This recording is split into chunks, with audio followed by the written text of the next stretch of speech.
December or June, for my heart sings a wonderful tune.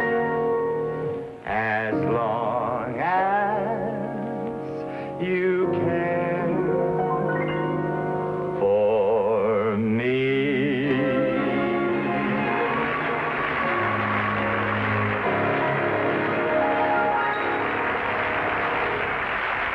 Thank you. Thank you very, very much. Hey, Liberace, I'd like to know where you got that smile. Hey, Liberace, you must have a winning style. Since you have been on TV, my wife won't speak to me. And her dreams of Liberace, oh, what you've done to me.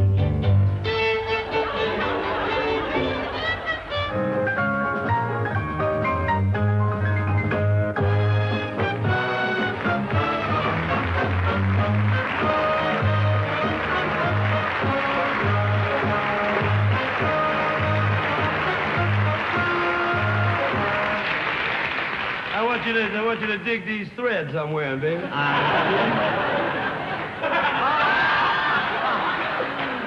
if that don't turn you on, you ain't got no switches. Well, you want my honest opinion? Yeah, tell me what you think. If there's anything I can't stand, Sammy, is an overdressed performer. I don't blame you for laughing. You know, sometimes I look at all this stuff and I can hardly believe it myself. Oh, well. My clothes may look funny, but they're making me the money.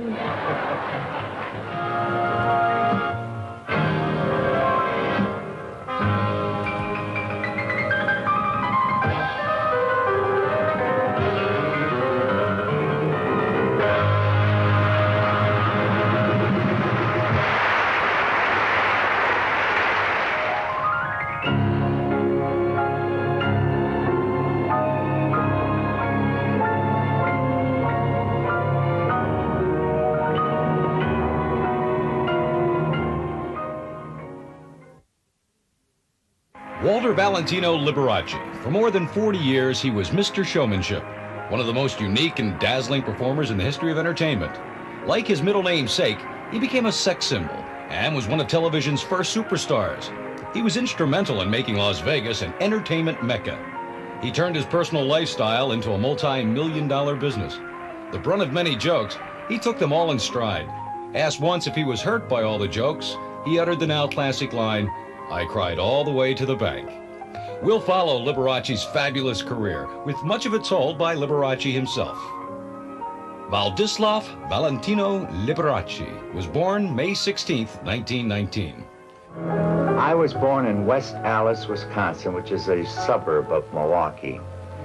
I was the third child of an Italian father who came from a fishing village near Naples called Formia. My father was a professional French horn player, and my mother, who is Polish-German, also came from a very musical family. We're having one of our rare family reunions. Rare because it's so seldom that we're all here at the same time. We're usually traveling on the road or away in our respective cities where we live. Like my sister Angie lives in Davis, California, and she dropped by for a visit. To my right is my mother. Mother just celebrated her 80th birthday and is very well and happy, and especially happy because George dropped by unsuspectedly. Thank you, Lee. It's a real wonderful surprise to see and help celebrate Mom's 80th birthday, too. This is real great. During the early 20s, Liberace's father, Sal, was finding it difficult to find work as a musician. So in 1923, the family bought a grocery store, and the whole family pitched in to help run it. And in 1930, there's another mouth to feed when brother Rudy is born. But Father Sal demanded that all his children take music lessons. Older brother George took violin lessons. Later, the family acquired a piano, and sister Angie started taking lessons. And a 4-year-old Władysław, now Americanized to Walter, showed a keen interest in the piano as well. But I suppose I really did have a mouthful for a name. My first name is Walter, my middle name is Valentino, and my last name really is Liberace. I started studying when I was 4, and one won a scholarship at the Wisconsin College of Music when I was 7½. That lasted for 17 years, which is the longest scholarship that had ever been awarded anyone in this college. His piano training paid off in high school, where Liberace formed a dance band known as the Mixer Orchestra. Brother George had turned professional at 17 and was touring with the band. After graduating high school in 1937, Liberace continued his classical training. But it's the Depression and times are tough. To earn money, he plays at weddings and in local taverns. His first real job was at the Red Room Bar, where he is paid $35 a week, and he used some of the money for dance and speech lessons. By 1939, Liberace found himself leading a double life. As a classic pianist, he continued his studies and recitals, but he also worked as a featured member of the J. Mills Dance Orchestra. These two worlds collided 6 months before an important appearance with the Chicago Symphony. The band was appearing on the Fitch Bandwagon radio show. The manager of the Chicago Symphony heard Liberace on the air and threatened to cancel his appearance. To save his paying job and his classical career, bandleader J. Mills changed Liberace's name to Walter Buster Keys for the next 6 months. Many events in Liberace's life helped shape his persona. In 1940, after giving a classical concert, he asked the audience what they would like to hear for an encore. Someone yelled out, "Three Little Fishies," a popular nonsense song. Instead of being indignant, he obliged and proceeded to play the song the way many of the great composers may have written it. The audience roared with delight, and Liberace learned a lesson in showmanship. The other event happened much later when he suffered severe kidney failure. His doctors told him he might die, and Liberace learned a lesson about the meaning of life. Oh, they don't write lyrics like that anymore. Thank God. Now I'd like to play the same song for you the way I did many years ago at one of my first concerts in the styles of some of the classical composers of the past. Here's the beautiful blue Three Little Fishies Waltz by Johann Strauss.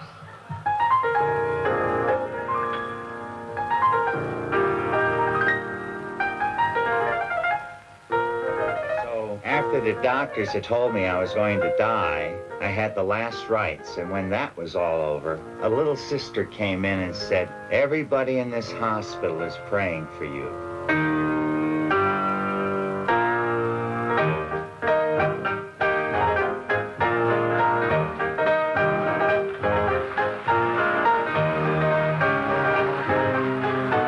And she handed me a little book called St. Anthony's Treasury. St. Anthony was the worker of miracles. So I asked my business manager that if I carried out my will as I had requested, how much money would I have left? And he told me that in cold, hard cash, after taking care of everybody, I had about $750,000 left. So I proceeded to spend $750,000.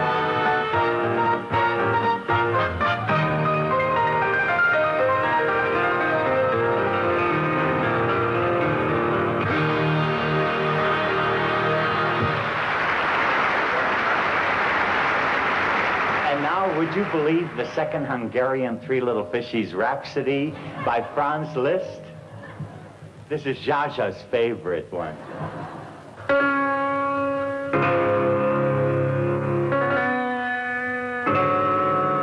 But I spent that $750,000 not on myself because I was a lost cause, but on other people.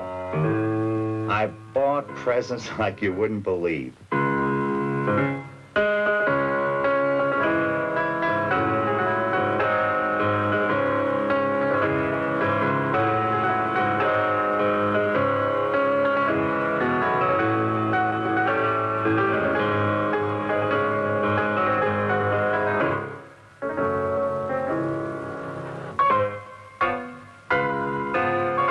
I bought my mother some beautiful jewelry, diamonds, rubies, emeralds. I even bought a house for somebody. I bought silver, motorcycles, automobiles. It took me about 2 weeks to spend my money until finally I was broke. Fortunately, as you know, I recovered. I left the hospital and I was home in time for Christmas. And then everyone was happy.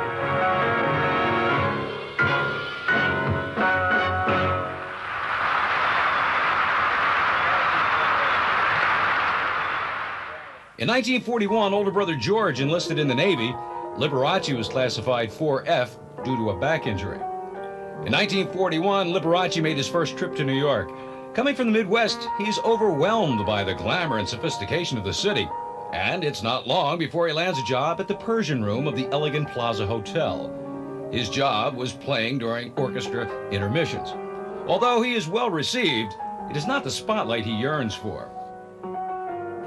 Receiving a standing ovation at the Waldorf Astoria one night, going up to my dressing room, changing my clothes, and walking out on the street afterward and becoming a complete non-entity. In 1942, Liberace traveled to California. Trying to create a new image, he dropped his first name and billed himself as Liberace. Although he had to help people with the pronunciation, it was commonly mispronounced as Liberace.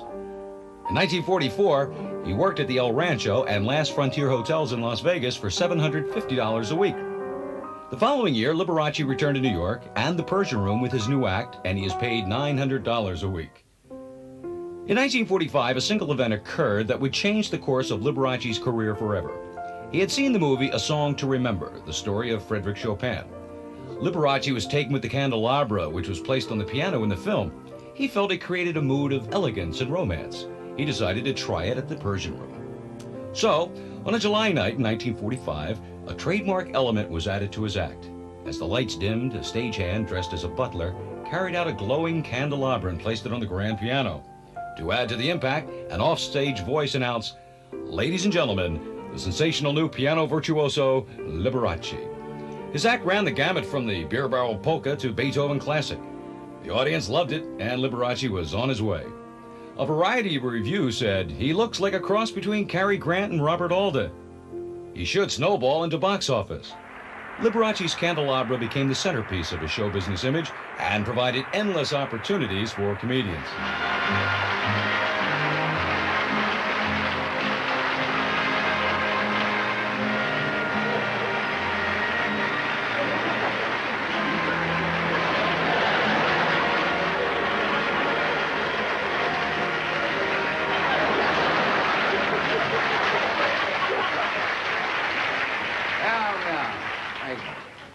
Let him use the candelabra.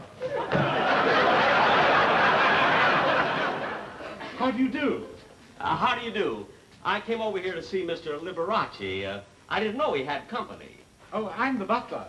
Oh. Why don't you come in? Thank you. Oh, Jack. Oh, Liberace. How are you? You know, this is the first time I've been here. You really have a beautiful home. Well, thank you. My brother George and I find it very comfortable. You do? Yes, it must be nice and warm. Oh, you're referring to my candelabra. I didn't think you'd noticed them.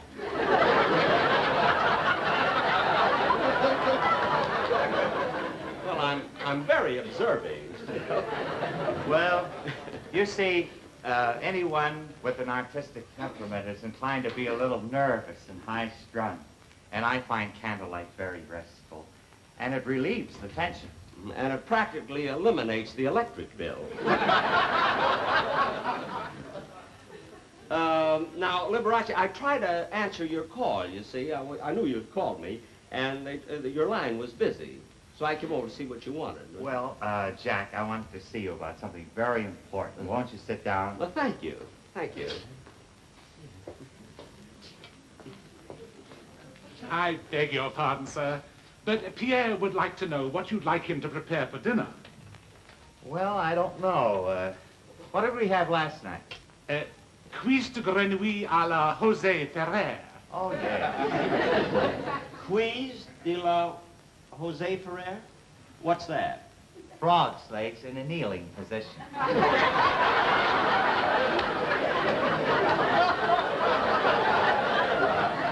Well, I've never had them that way. Oh, they're very good. Really? Do we have any left? Oh, yes, sir. 3 knees and a shin bone. Well, that's not very much. Oh, yes, it is, sir. You see, The shin bone's connected to the knee bone, and the knee bone's connected to the hip bone, and the hip bone's connected to the thigh bone.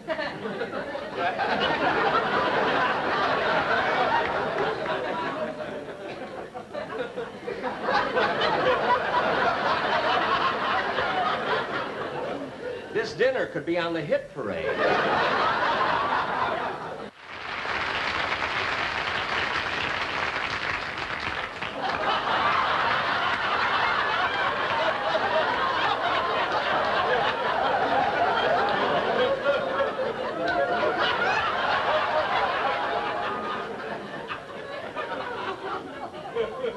Jack, I think you're overdoing it.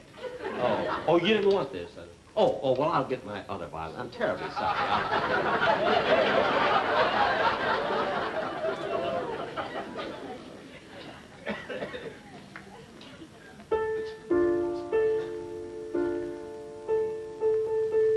How about tuning up? What? How about tuning up? Yeah, go right ahead.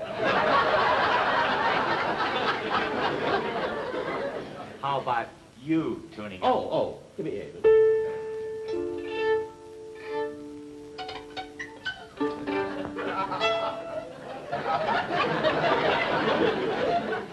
Ladies and gentlemen, we'd like to play a number that I recorded that we've had many requests for, haven't we?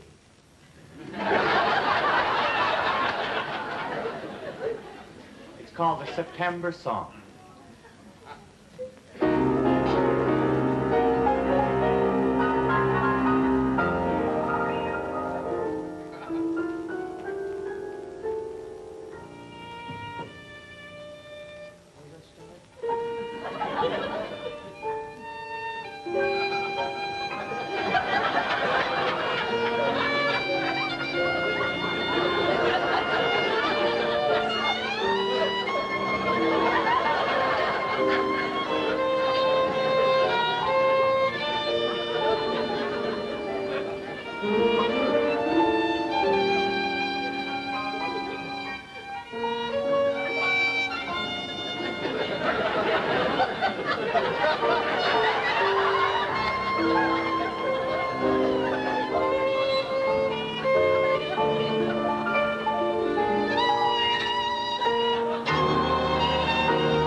In 1945, Brother George became Liberace's manager and later played violin in the act. George was a good businessman and a natural promoter who quickly realized the value of publicity. One source of inspiration may have come from their mother's fascination with professional wrestling, which was populated with outlandish characters like Gorgeous George. As time went on, Liberace's attention-getting stunts would become a hallmark of his career. Lee, as his friends called him, seemed game for just about anything, including this birthday stunt from 1967. Liberace had a deep need to be recognized. I think that possibly one of the great accomplishments in my life is that I'm one of the most recognizable persons, the most waved at persons. Let's put it this way, from taxi drivers, truck drivers, to waitresses, waiters. As I walk through the lobby of a hotel, ladies who are polishing the floor look up. They recognize me, they know me, and I love it.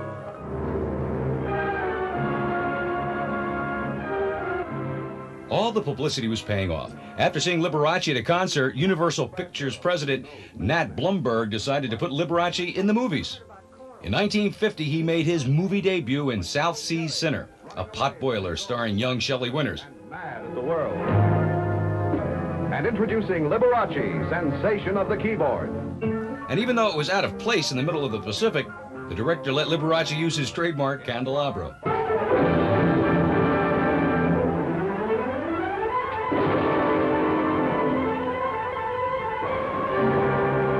Hey, fellas, if anybody's going to show any muscles around here, it's going to be me.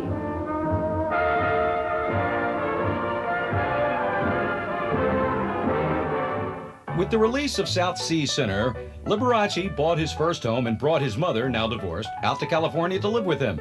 It would be the first of many fabulous homes Liberace would build or renovate.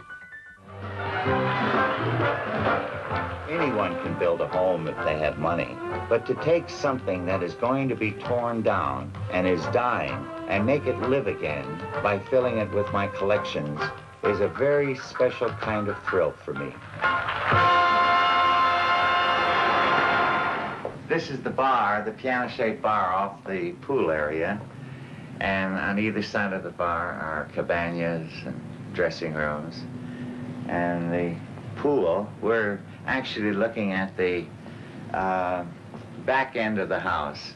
It's very difficult to photograph the front of the house because it's on a very steep hill, and it's only been photographed once from the front, from a helicopter.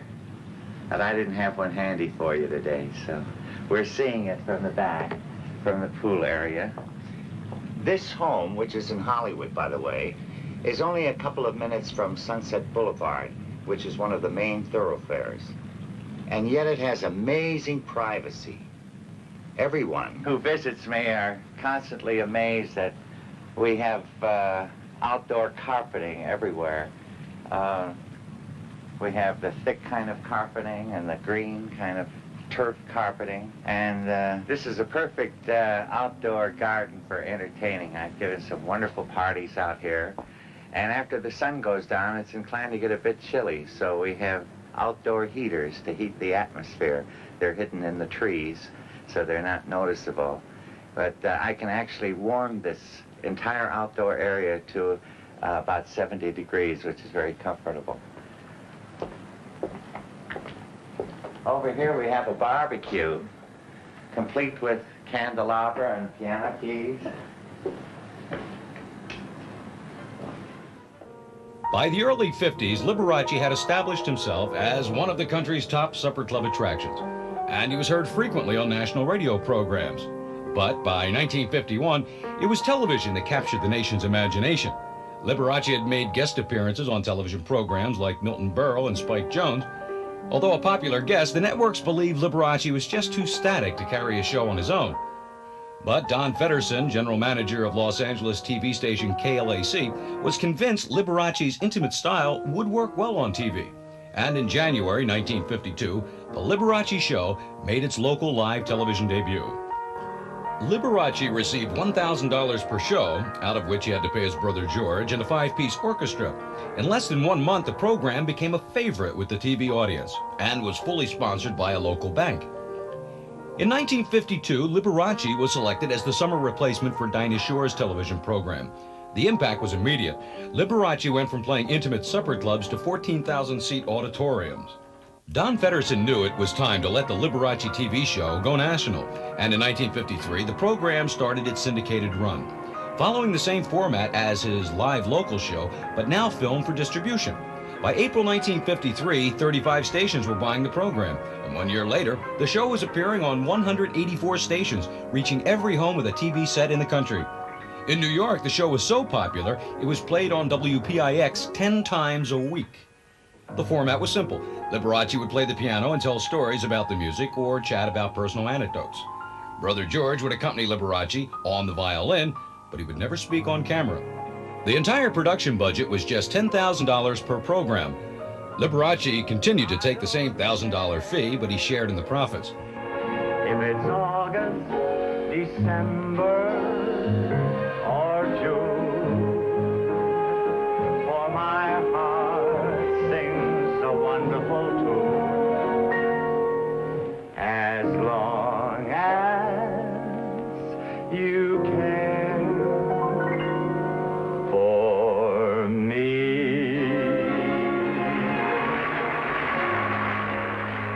Keeping the show fresh each week was a tremendous challenge. Much of the credit for its success has to go to Liberace and his director, Duke Goldstone. Thank you, ladies and gentlemen, for that nice welcome. It's wonderful being with all of you again. As you probably know, it takes a lot of expert technicians to put together our television programs. And today, I thought it might be interesting to go behind the scenes and introduce some of these technicians to you. First of all, come with me and meet our wonderful television director. And here he is, ladies and gentlemen, Mr. Duke Goldstone. You know, ladies and gentlemen, I'm very happy to have this opportunity to let you know that so much of the success that our program has enjoyed is due greatly to the wonderful help and guidance of this very fine director and this wonderful gentleman. Thank you, Lee. In fact, I could spend the whole half hour extolling the virtues of Mr. Goldstone's fine directorial abilities, but I think he has other plans for me, right, Duke? We have a pretty full program, and I think you better get started. Okay, here's our first number, ladies and gentlemen, the Tiger Rag.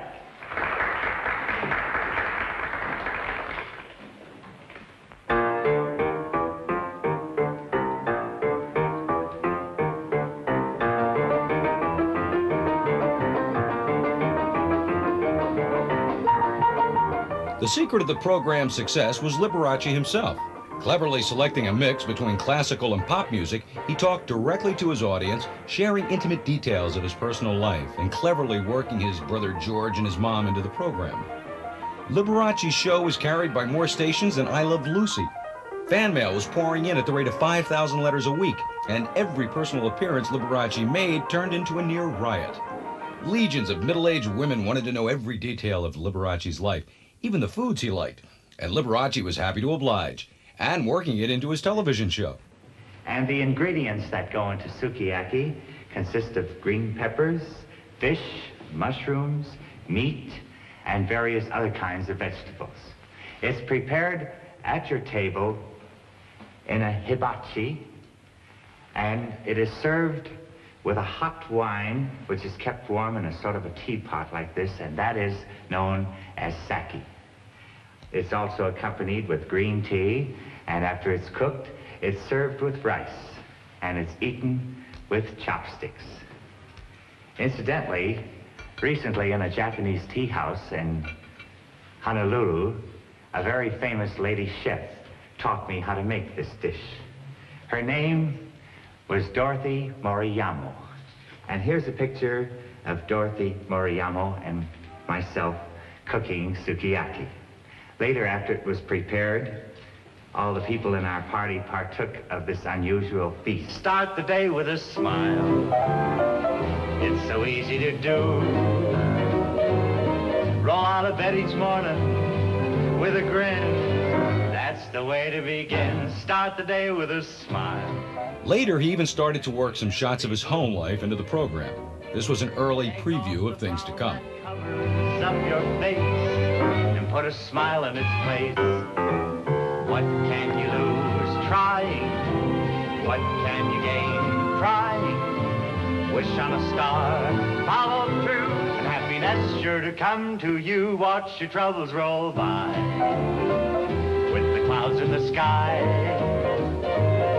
A little sunshine makes your life worthwhile. Start the day with a smile.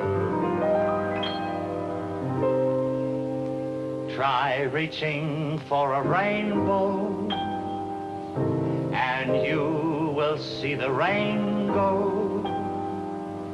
You won't have to sing the blues if my advice you use. A smile will never hurt you, and your troubles will desert you.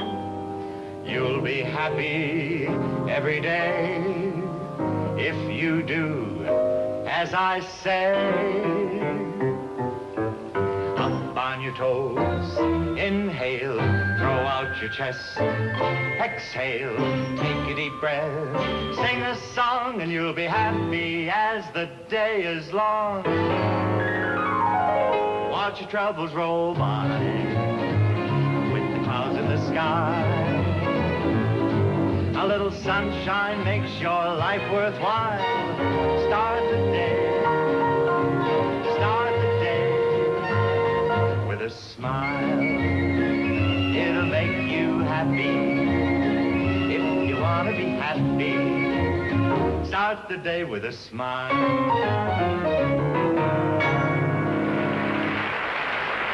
Thank you.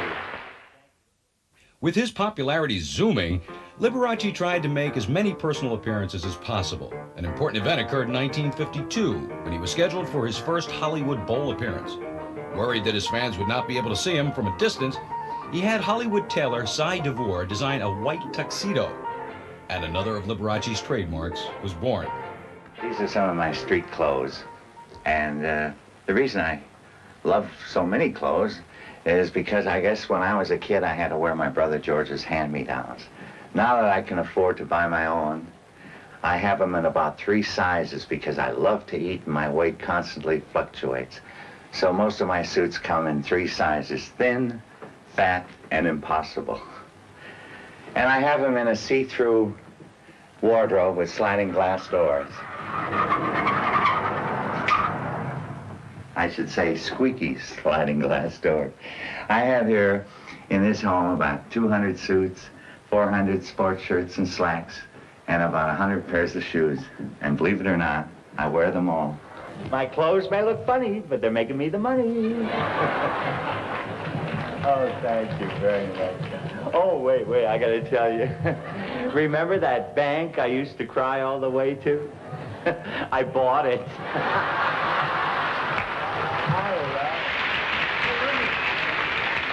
I want you to dig these threads I'm wearing, baby. If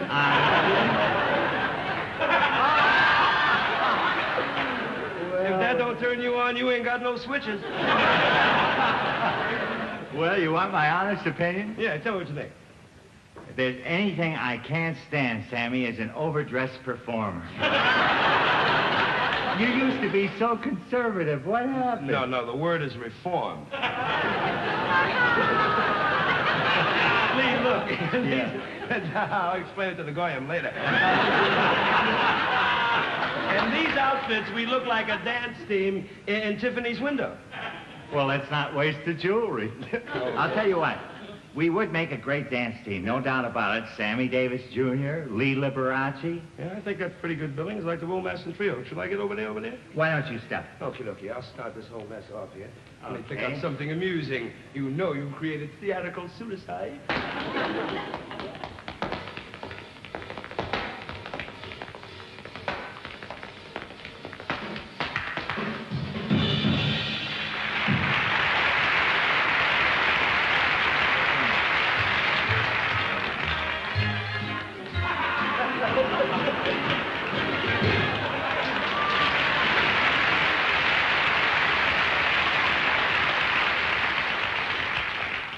All right. Here we go.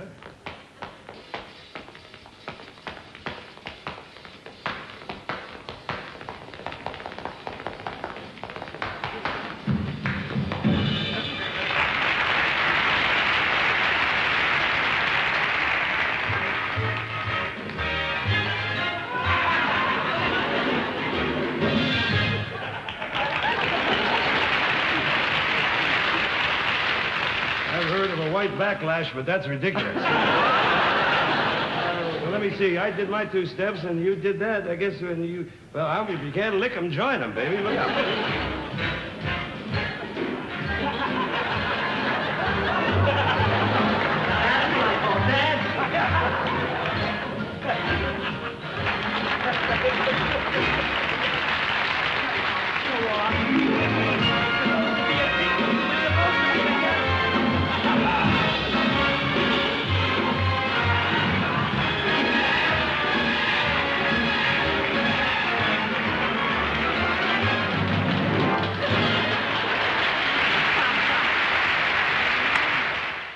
By the mid-50s, Liberace was a television superstar and a major heartthrob. Although never married, Liberace claimed he had been engaged at least twice, once to Joanne Rio, the daughter of a show business family, and to ice skating film star Sonia Haney. He was also seen at Hollywood parties with Betty White, who was one of the other stars at television station KLAC. But this relationship may have just been for publicity. Later in 1957, Liberace made a cameo appearance on Betty White's TV show.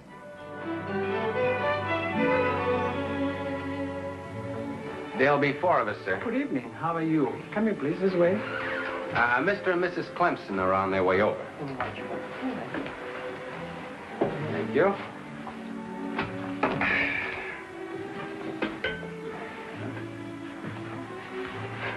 Aren't those caricatures great? There's Clark Gable. Where? He's up there. Oh. Look, sweetie, there's Lana Turner, and there's William Frawley, and there's Alan Ladd, Tallulah Bankhead. I didn't know you were so starstruck. Me? You? Oh, don't be silly. I'm not at all, and you know it. I just think actors lead very interesting lives, that's all. Sure you do. Gus, Huh? there's Liberace. Where is he? Don't look. Don't look. Honey, how can I see him if I don't look?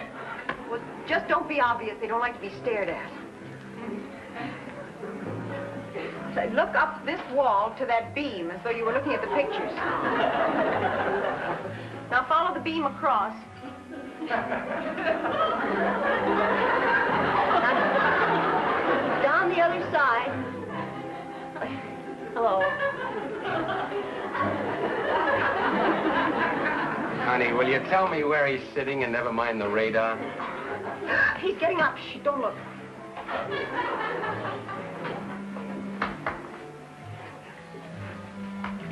Hello, Tom. How are you? Hello.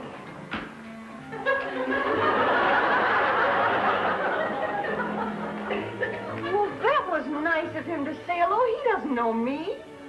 Who said hello? Liberace. He probably thought he knew me from someplace. Honey, I was sitting right here, and if he said hello to you, I'm Donald Duck. We're going to join the agent. Wonderful, they're waiting for you. Oh, sweetie. Yeah. Did you get a place to park? Finally made it. Finally got in the night. Oh, lovely.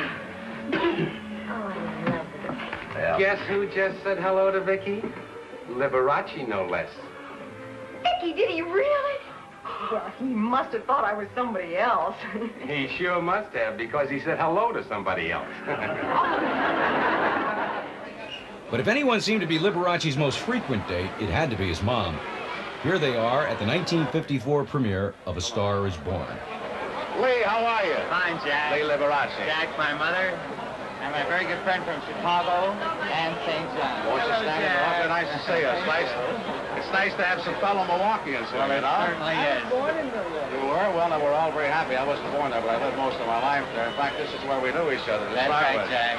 It's a Lee? great thrill to be here and see Judy back in films again. Well, wait till you see. I only saw part of the picture, but she is, without a doubt, one of the real great talents of our time. It's awfully nice to have all three. Seeing you, Jack. Bye-bye. Yes, sir. All right, action. In 1955, Warner Brothers decided to remake a movie based on the 1922 silent film and the 1932 talkie entitled The Man Who Played God. It's the story of a young piano player who is going deaf. Liberace is a natural choice for the lead, and he is tested for the role.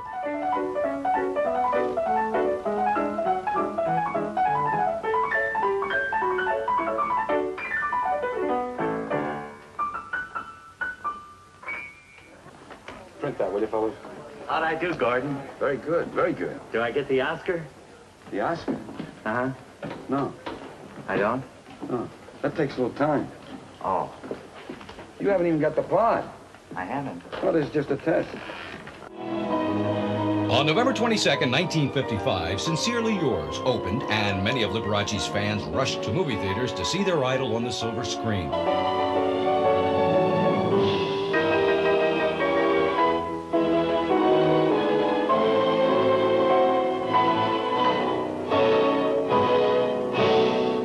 Liberace, who brings music into the homes of the nation, brings new dramatic richness into the hearts of the world, in a story of a man who found faith in the lives of others. after he had lost faith in himself.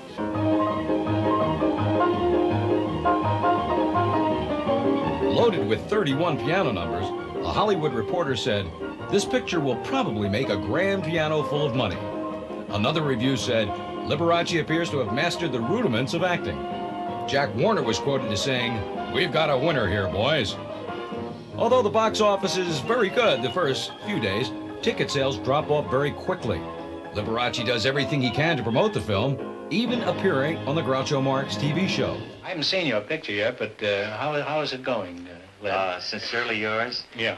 Well, it seemed that the critics and the people who did see it liked it very much. There's only one thing wrong with the whole thing is there's not enough people going to see it. And but what do you attribute this to? If the picture is good and they like your personality, why aren't they going to see it? Do you think it's television that's keeping them home? Well, no, it reminds me very, very much of some of the other phases of my career. They all started kind of slow. I didn't mushroom overnight like a lot of people think I did. I was on television many, many times before I hit, you know. And the same thing with nightclubs. I used to have managers come to me and say, "You do such a wonderful act. It's too bad you don't do any business," you know.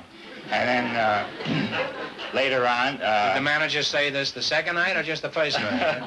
Well, I usually had a pretty good ironclad contract, so he couldn't let me out. But, well, I don't understand. You toured America a few months ago and you did enormous business in a personal appearance. That came after several years of not so full houses, too. Lib, we're glad to have you here. Oh, it's a you great don't object show. to me calling you Lib, eh? Not at all. As a matter of fact, I'm a prominent member of the Liberace fan club. Well, that's wonderful. Last year, I was voted chief candle snuffer.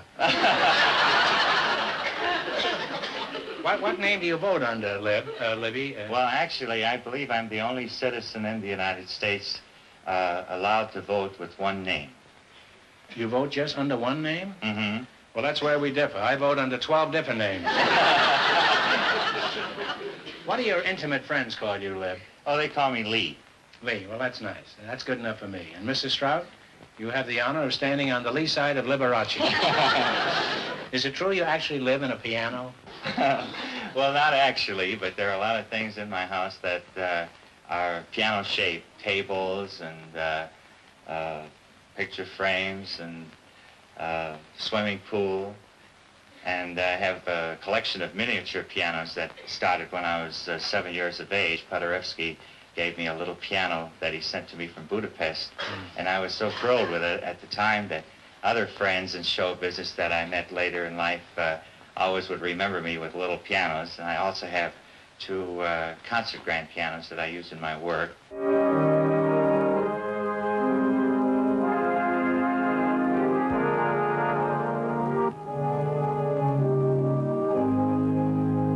This organ was in the house when I discovered it, and at first I thought it was sort of Boris Karloff, and I tried to give it away, you know, so it was sort of dark and somber looking, and instead I got it all fixed up and gold-leafed and glamorized, and it's a theater organ, basically. It plays all kinds of things, everything from bird calls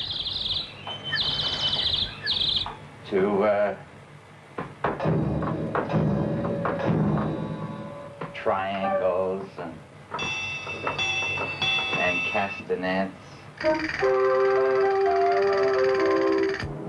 drums, snippets. Well, I've had a lot of fun with it. I'm not really good enough at the organ to play it in public, but I entertain my friends and myself with it, and it's quite fun.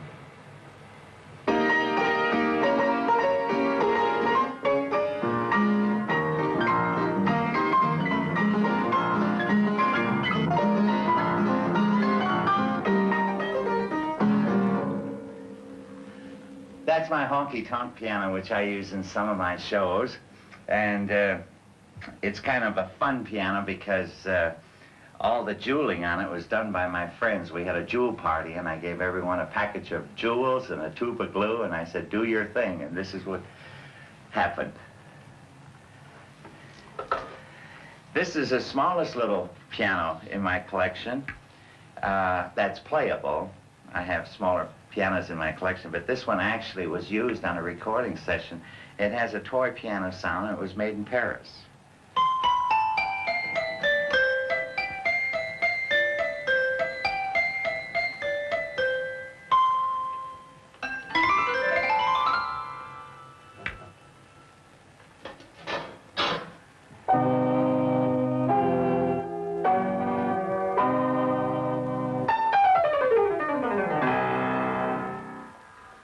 This is a concert grand Blüthner piano, which was built in Leipzig, Germany before World War II. It's a very fine piano, but it also has an organ attachment, which enables you to play the piano and the organ together, or the organ by itself, or the piano by itself. It's sort of one of a kind in my collection. This lever here is your volume control. Also enables you to add the organ or not add it just by the touch of your knee.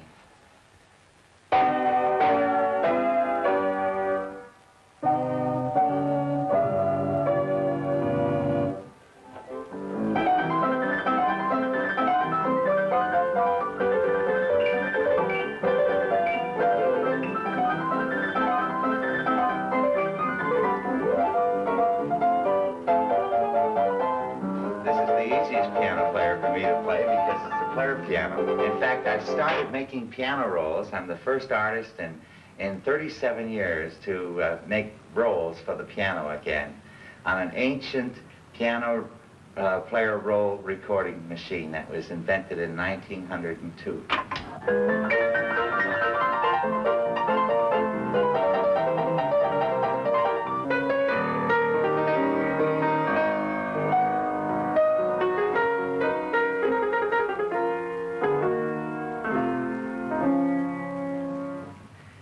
This is a very special antique piano. The cabinet, the case of the piano, dates back to the time of Chopin.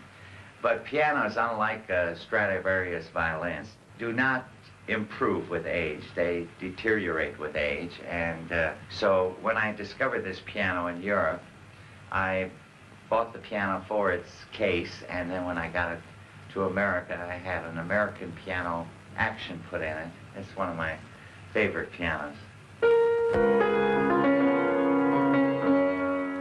I suppose I want to feel that my presence on Earth is felt for a long time after I'm gone. So, in order to make this presence felt for posterity, I have done certain things. For example, I would like to feel that all the antiques I have collected will be enjoyed by people long after I become a memory. That's why I'm always going around antique shops when I have the time to see what I can find. Also, I love buying things for people. I feel that all the beautiful things I live with have been placed in my care to look after. They don't really belong to me. They belong to the world.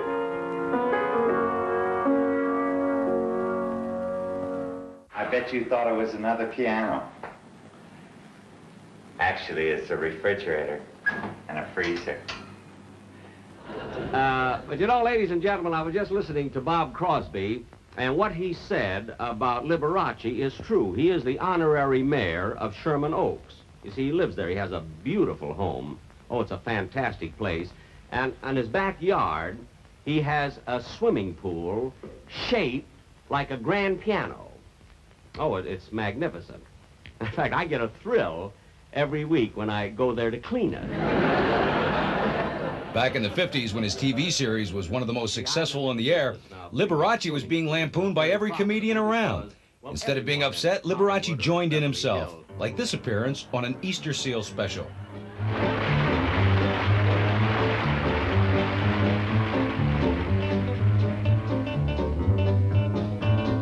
Hey, Liberace, I'd like to know where you got that smile. Hey, Liberace, you must have a winning style. Since you have been on TV, my wife won't speak to me. And her dreams is Liberace, oh, what you've done to me.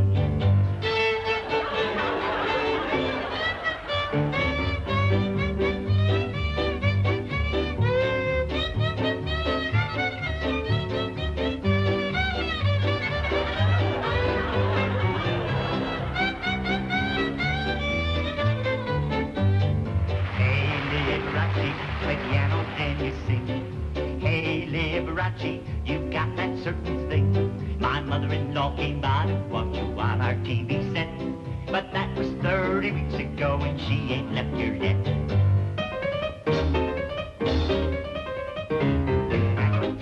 That's what did it.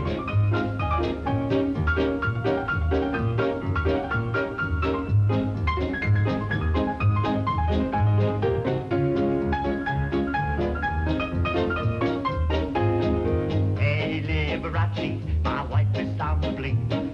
Hey, Liberace, she swoons each time you wink.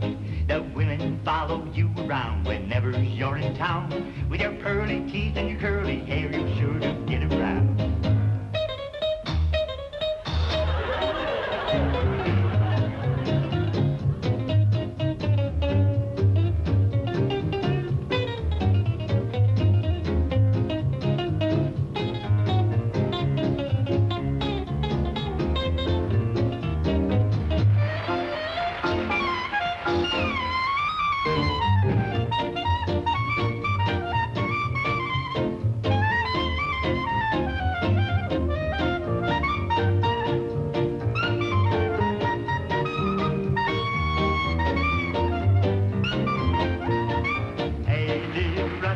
Where'd you get those dreamy eyes? Hey, Liberace, all the girls you hypnotize.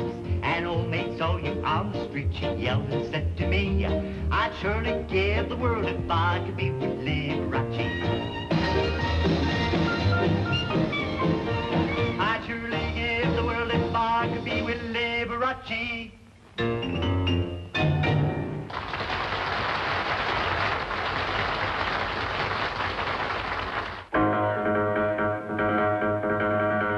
In 1956, after 117 shows, the Liberace television program came to an end.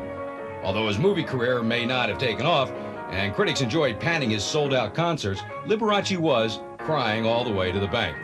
His income from the first 2 years of the TV series was in excess of $7 million. And during its run, Liberace's family had become more famous than many other show business performers. George. My brother George and his wife Janie. Merry Christmas, Jane.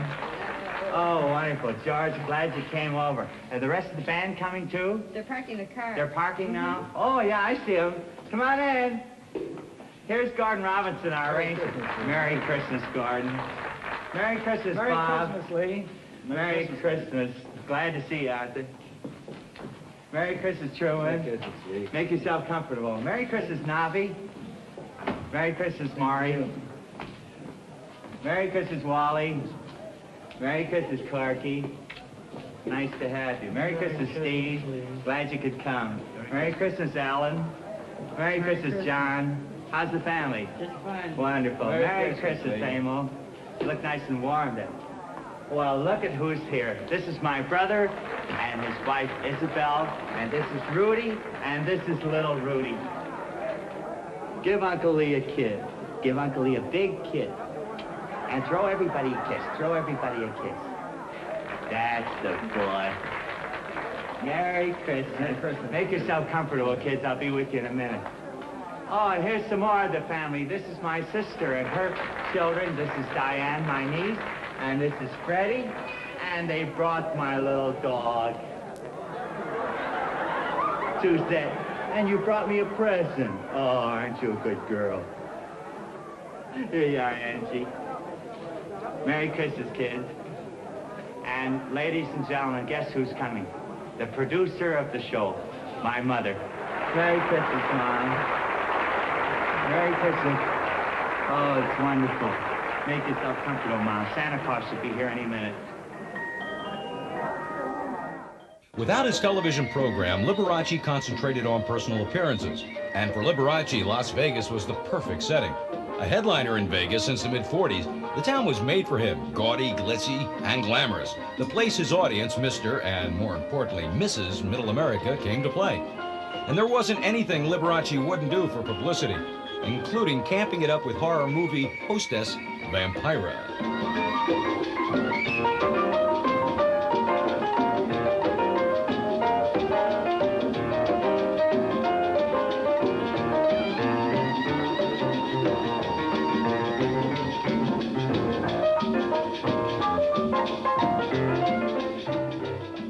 In 1956, Liberace met America's newest sex symbol, Elvis, at the Riviera Hotel.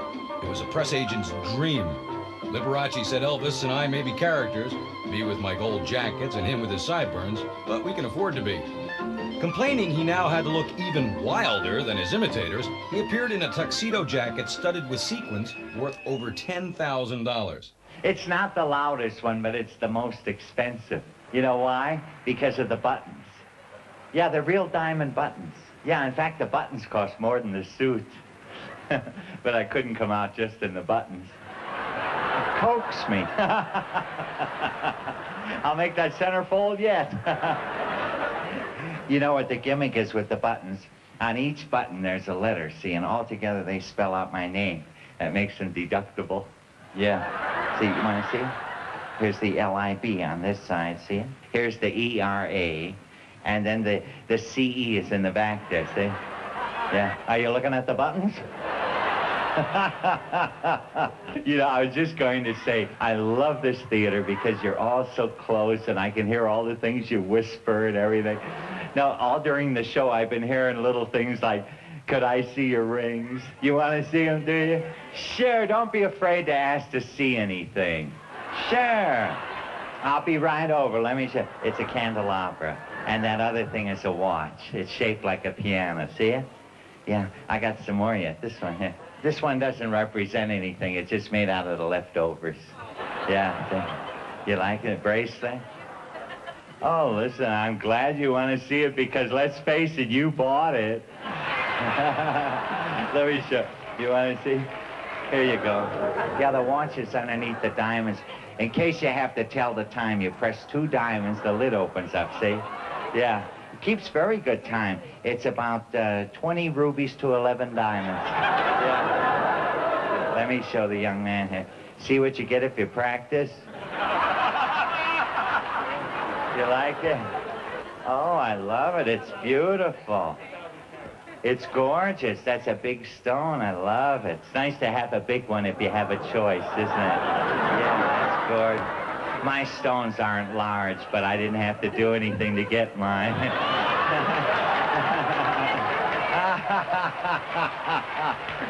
Oh, my. Can you open your watch? Sure. You want to see it open? There you go. There you go.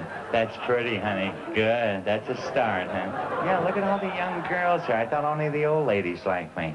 Oh, that's nice. Well, thank you very much. That was fun. Let me see. What's this here? Isn't that lovely? Oh, I love that, honey. Whatever you're doing, keep doing it. That's good. I love my work, and I love to think that I make people happy through my work. In 1958, ABC wanted to put Liberace into a live daily television program. Concerned that his increasingly glitzy image wouldn't work in the daytime, they forced him to wear conservative clothing. It didn't work, and the program was canceled after 6 months. By the mid-1960s, Liberace was no longer a matinee idol, but he was earning nearly $1 million from concerts and television. With 25 years in show business behind him, Liberace said, "My image in the beginning was mocked and mimicked. But as the years went on, people began to realize that I myself kidded the Liberace image. I make an act out of my image." I go to a party. I play for the guests. And here's what I tell them when they make their request. There's something about the old songs that brings back the days when the old soft shoe was strictly the craze.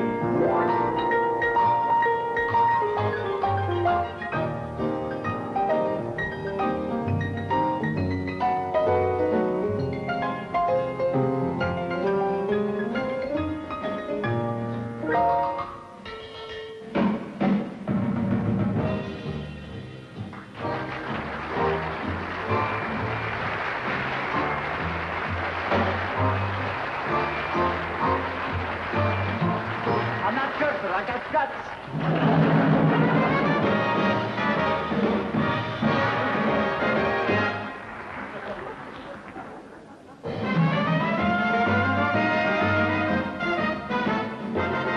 Bertha gave me this one.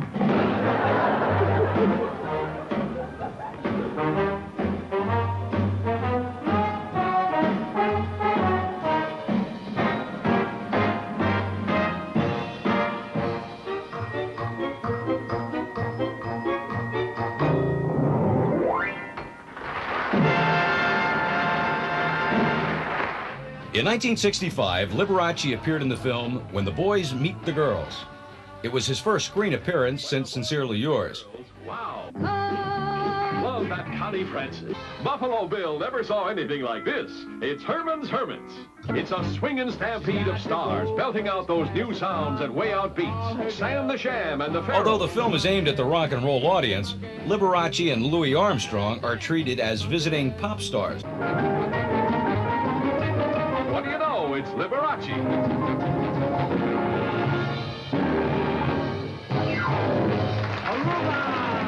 And Louis Armstrong.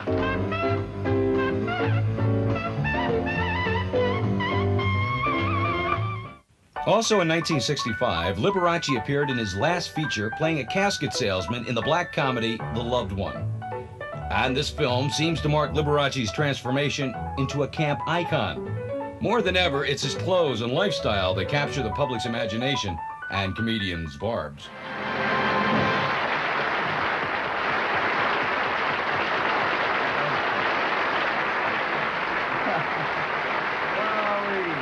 You guys are really great.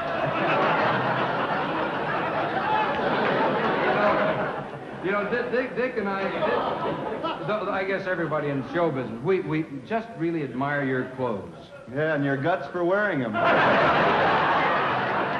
know, everybody spends, you must spend $60, $70 for an outfit like that. Are you kidding? I spend that much to have them cleaned. My trousers are insured with Lloyd's of London. Lloyd's of London? Hey, that's wonderful. If you ever bend over and rip them, you can get double indemnity. What a feat!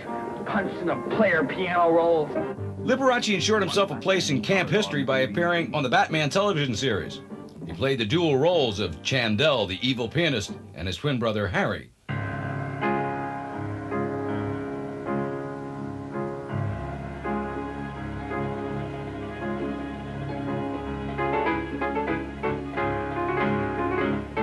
By the late 60s, Liberace was still a big television draw, appearing on shows like the Hollywood Palace. In the summer of 1969, Liberace traveled to England to appear in 10 television shows being produced as a summer replacement for Red Skelton. Skelton, a master showman himself, admired Liberace, and it was Skelton's own company who packaged the program.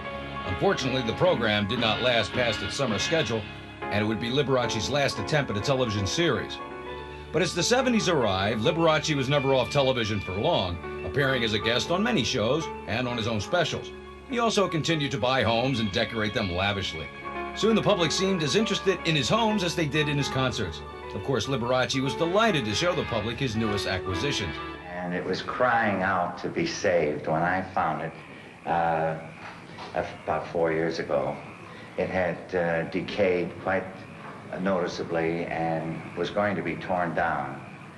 And I used to come over here in the evenings and look at the mountains and look at this beautiful structure.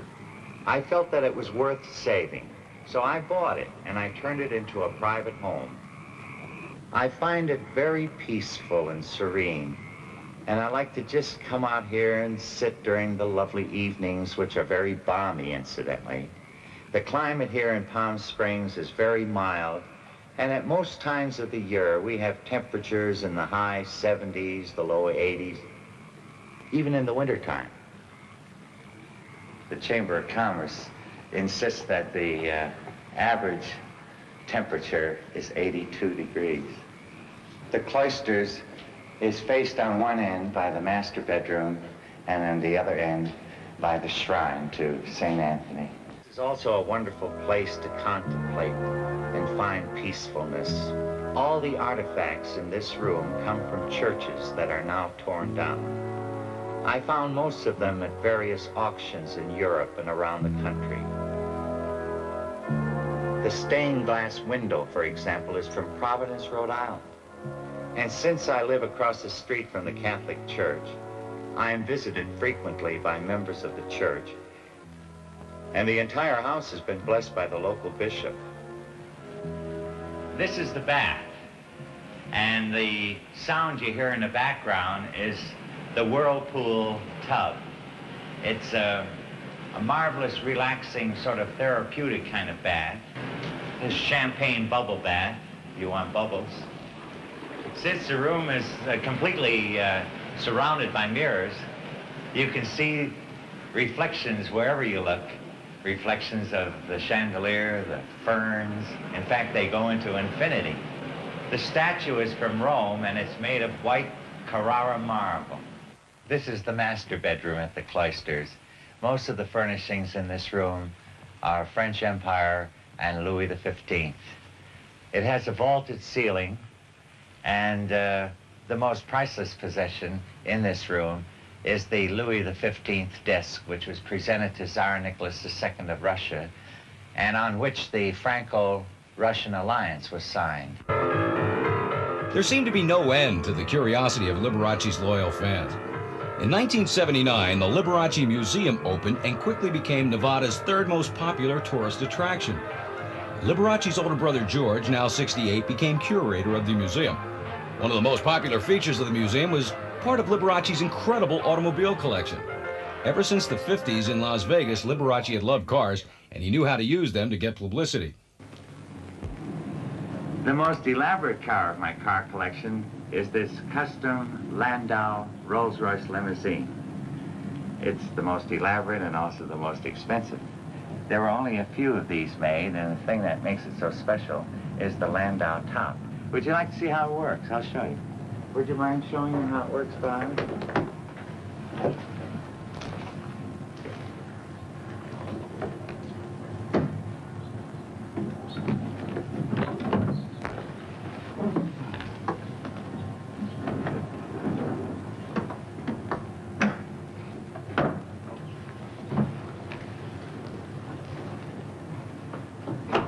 There you go.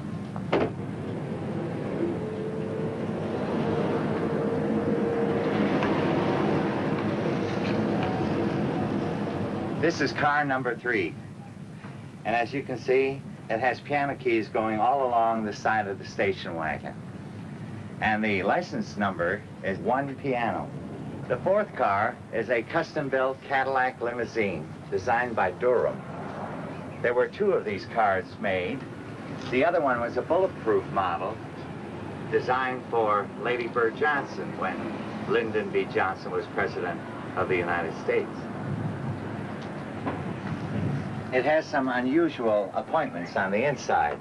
Would you like to see them?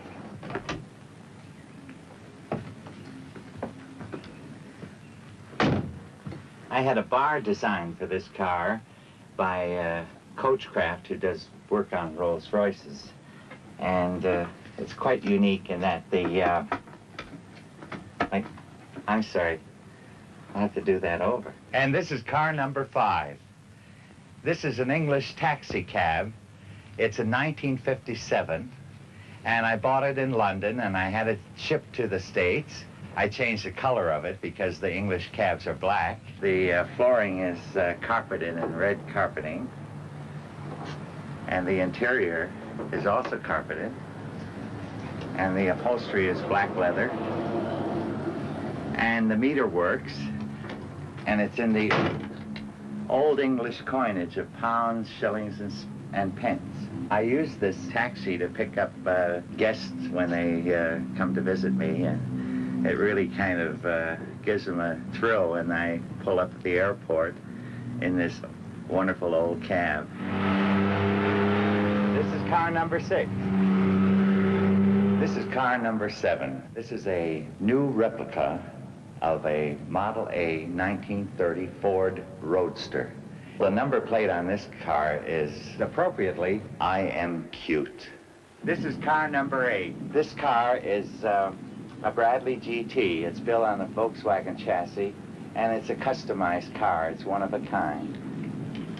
And in order to get in it, you put the window up like this. The interior is done in crushed velour. There are no doors on this car, as you can see, so it's a little tricky getting in and out, but it's fun.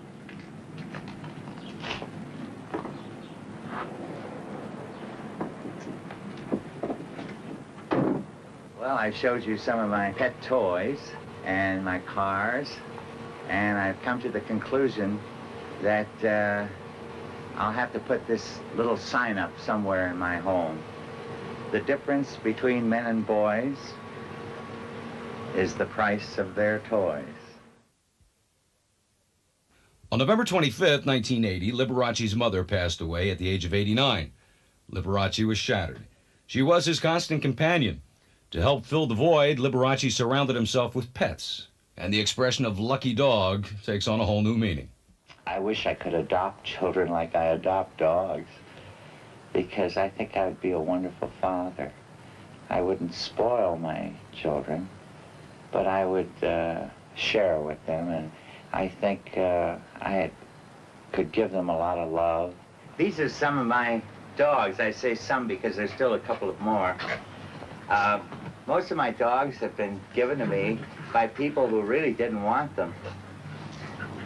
This is Jacques, and my heart went out to him because he was the scrawniest, but he's turning out to be one of the pretty ones.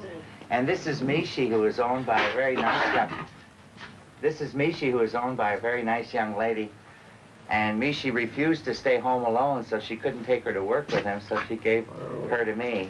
This is Bonaparte. The people who had Bonaparte moved back east, and they couldn't take their dog in the apartment, so Bonaparte came to live with us. Lisa, come here, Lisa. Come on, darling, come on. Lisa was sent to me all the way from Brisbane, Australia. She's 2 years old now. Prego, come here, Prego. Come here, Prego. Come on. Come on, love. This is Prego.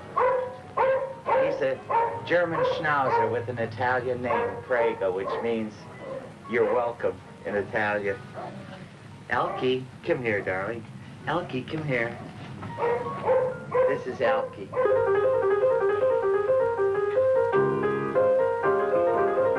As the mid-'80s arrived, Liberace became even more flamboyant.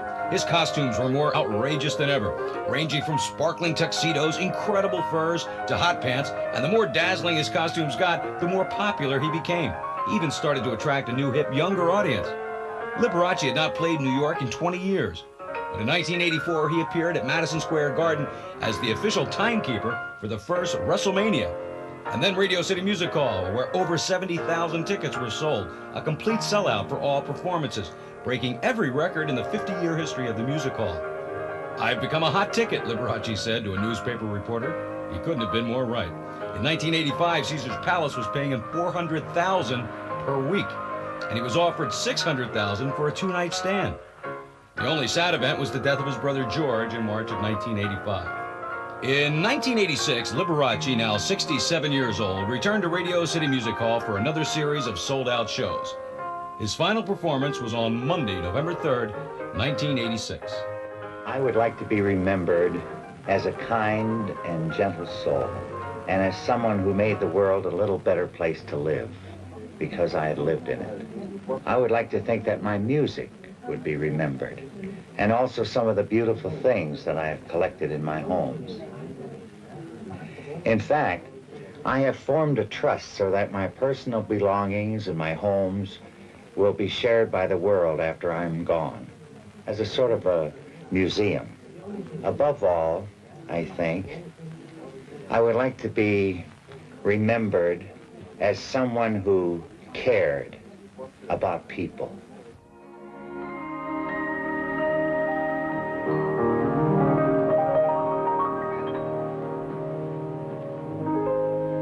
There's nothing left for me of days that used to be. I live in memory among my souvenirs.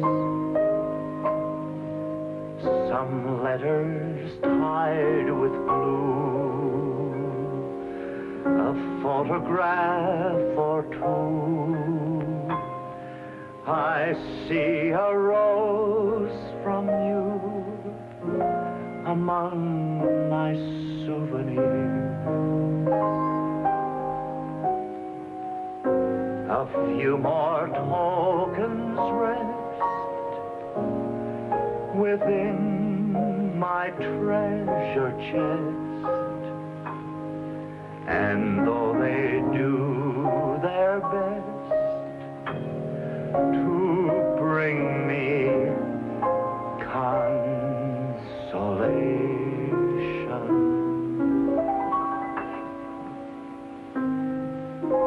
I count them all apart, and as the teardrops start,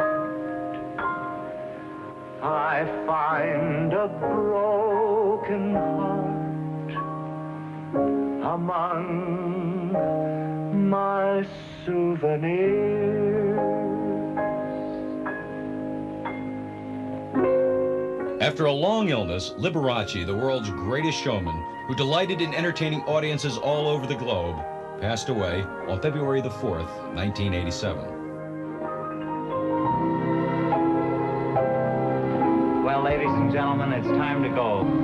So until we meet again, this is Liberace, on behalf of everyone in our show, my brother George, saying thanks a million and God bless you all. And I'll see you in the morning sun. And when the night is new, I'll be looking at the moon, but I'll be seeing